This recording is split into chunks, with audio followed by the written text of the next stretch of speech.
अस्सलाम वालेकुम viewers, welcome back to Uzma Rizwan kitchen. आज मैं बना रही हूँ काली मिर्च में मटन शोरबा। बहुत ही आसान तरीके के साथ। वीडियो को लाइक लाजमी कीजिएगा। 1/4 कप ऑयल लेंगे।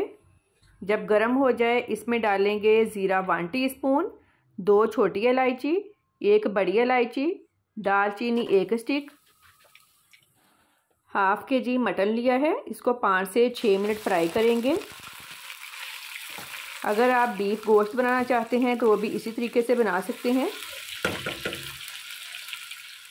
गोश्त फ्राई हो गया है।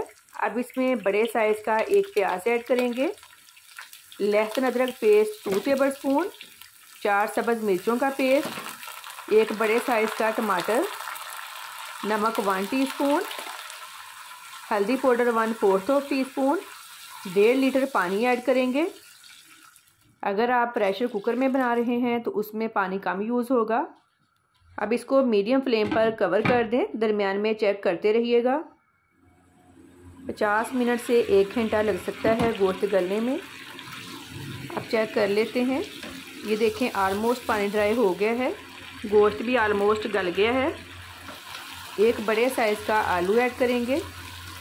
इसमें स्पाइसेस बहुत कम यूज़ होते हैं लेकिन ये बहुत टेस्टी बनता है। अब फ्लेम लो कर देंगे। 1/4 कप दही ऐड करेंगे। दही को अच्छी तरह से फेंट कर डालना है, मिक्स कर लेंगे। फ्लेम दोबारा मीडियम कर देंगे। कुटी काली मिर्च 1 टीस्पून ऐड करेंगे और 3 से 4 मिनट इसकी अच्छी तरह से भुनाई करनी है। अच्छी तरह से भुनाई कर ली है। अब आपको जितना शोरबा चाहिए उस हिसाब से पानी डाल लें।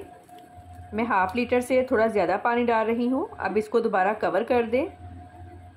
तकरीबन 7 से 8 मिनट हो गए हैं। दोबारा इसको चेक कर लेते हैं। मुझे इतना ही शोरबा चाहिए, ये वाली कंसिस्टेंसी बिल्कुल परफेक्ट है। अब इसमें गरम मसाला पाउडर 1 टीस्पून ऐड करेंगे, फ्रेश धनिया, और लो फ्लेम पर कवर कर देंगे 5 मिनट के लिए ताकि ऊपर ऑयल आ जाए। बहुत ही मज़े का काली मिर्च में मटन शोरबा रेडी है। यकीन करें ये इतना टेस्टी बनता है। मेरे कहने पे एक दफ़ा लाजमी ट्राई कीजिएगा और फीडबैक लाजमी दें कि आपको मेरी आज की रेसिपी कैसी लगी। दुआओं में याद रखिएगा। आपके कीमती वक्त का बहुत बहुत शुक्रिया। अल्लाह हाफिज़।